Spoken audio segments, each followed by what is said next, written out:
Πρωτοπόρος, βδίστασε να ξεπεράσει τα όρια και να αποχωρήσει παράπερα στην επιστήμη.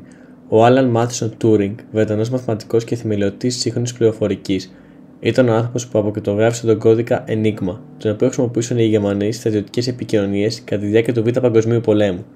Με αυτή την κίνηση έσωσε εκατομμύρια ζωές, συμβάλλοντας έτσι και στο ταχύτερο τερματισμό του πολέμου.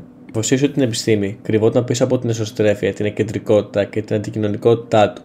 Ήταν διακεκριμένος μαραθωνοδρόμος, άθεος και δηλωμένα ομοφυλόφιλος σε μια Βρετανία που η ομοφυλική δραστηριότητα ήταν παράνομη. Από την εφηβική του ήδη ηλικία άρχισε να ξεδιπλώνει το ταλέντο του στα μαθηματικά. Τότε ανακάλυψε και την ομοφυλοφιλία του και με τον Turing να ερωτεύεται στη μαθητή του. Στο σχολείο οι καθηγητές του δεν αναγνώρισαν την κλίση του στα μαθηματικά, ενώ δεν κατάφερε να κερδίσει την υποτροφία στο κολέγιο Trinity του Cambridge, πηγαίνοντας έτσι στο King's College του Cambridge. Το κοφτερό του μυαλό και η προχωρημένη σκέψη του άνοιξαν τους ορίζοντες της επιστήμης, όταν ο Turing με άρθρο του ανέδειξε την περίφημη μηχανή Turing, μια κατασκευή γενικής χρήσης που αποτέλεσε τη θεωρητική βάση για τους ηλεκτρονικούς υπολογιστές. Η καινοτομία της μηχανής έγκυται στο ότι θα μπορούσε να εκτελέσει το έργο οποιασδήποτε κατασκευασμένης για την επίλυση ειδικών προβλημάτων μηχανής. Ο Turing ήταν ο πρώτος που εξέταζε πώς να προμηθεύει προγράμματα σε μια μηχανή υπομορφή δεδομένων, τα οποία μπορούν να επεξεργάζονται πολύ ταυτόχρονα. Η μηχανή Turing θεωρήθηκε μάλιστα ως μία από τις μεγαλύτερες καινοτομίες του 20ου αιώνα στη Μεγάλη Βρετανία. Η ιδιοφυΐα που ακούει στο όνομα Turing έδωσε τα φώτα του και στη σχολή κωδίκων της κρυπτογραφίας της Βρετανικής κυβέρνησης σε μια περίοδο που οι Γερμανοί είχαν σπάσει τον αγγλικό κώδικα μετάδοσης σημάτων. Οι Ναζί χρησιμοποιούσαν το σύστημα κωδικοποίησης Enigma και οι Βρετανοί δεν έβρισκαν τρόπο να σπάσουν τους κώδικες. Η συνεισφορά όμως του Turing στην ομάδα ήταν καλλιτεχνική, με αποτέλεσμα το σπάσιμο του κώδικα. Έτσι εξουδετερώθηκε ο αεροφόρος Knightheim που κατήφθηνε τα γερμανικά βομβαρδιστικά στην Αγγλία με την επιχείρηση Θαλάσσιος Λέων να καθιστάται ανενεργή. Ο Turing ήταν στη θέση να σπάει τους γερμανικούς κώδικες επικοινωνίας χρησιμοποιώντας ένα πρώιμο είδος υπολογιστή, ενώ οι Βρετανοί είχαν δυνατότητα να γνωρίζουν τα σχέδια για την επίθεση στα Βαλκάνια και τη Ρωσία. Ο Τσόρτσιλ απέκτησε πρόσβαση σε όλες τις πληροφορίες για τις επικείμενες κινήσεις των αντιπάλων του, τα σχέδια εναντίον της Ελλάδας και για την επιχείρηση Μπαρμπαρόσο.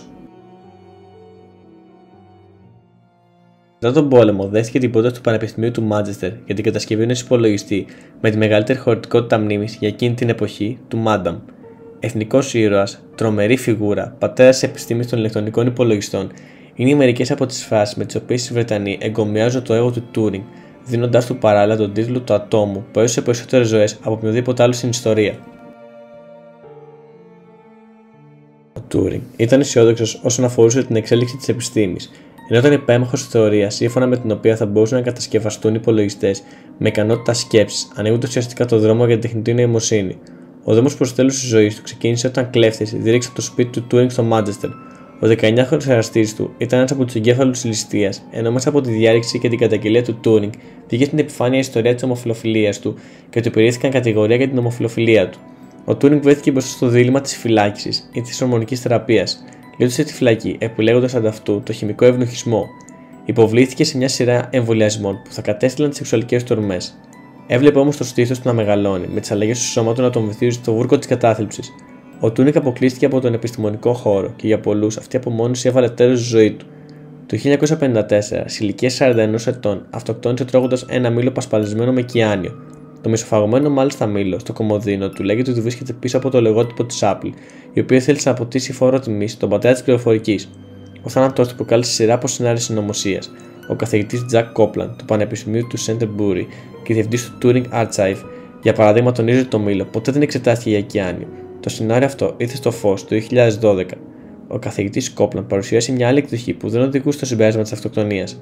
Παρά το γεγονός ότι καταδίκη την ομοφυλοφιλία του στάθηκε εμπόδιο στην καριέρα του, ο Turing το αντιμετώπιζε με χιούμορ, είχε υποστηρίξει ο καθηγητής. Θεώρησε πιο πιθανό ότι ο θάνατος που ήρθε από ατύχημα συνέπεια της αποσεξίας του κατά τη διενέργεια πειραμάτων χημείας. Ο σπουδαίος επιστήμονας όμως άρχισε να λάβει φόρο τιμής για το έργο του, τόσο γιατί μεγάλο μέρος του ήταν μέχρι πρόσφατα απόρριτο, αλλά και λόγω της ομοφυλοφιλίας του. Χάρη μετά θάνατο προσέφερε το 2013 η Βασίλισσα Ελισάβετ στο μαθηματικό κρυπτογράφο του Β' Παγκοσμίου Πολέμου, ενώ όπως είχε δηλώσει ο David Cameron, η δράση του έσωσε αμέτρητες ζωές. Τιμή του έχει θεσπιστεί το βραβείο Turing, το οποίο απονέμεται από το Σύλλογο Μηχανημάτων Υπολογισμού σε έναν επιστήμονα κάθε χρόνο από το 1966 και μετά για τις τεχνικές συνεισφορές του στην κοινότητα του υπολογισμού και θεωρείται το Νόμπελ της πληροφορικής. άρεσε το βίντεο, μην ξεχάσετε να κάνετε like και μια εγγραφή στο κανάλι, έτσι ώστε να μπορέσουμε να ανεβάσουμε κι άλλο περισσότερο υλικό πάνω σε συγκεκριμένα θέματα και μυστήρια.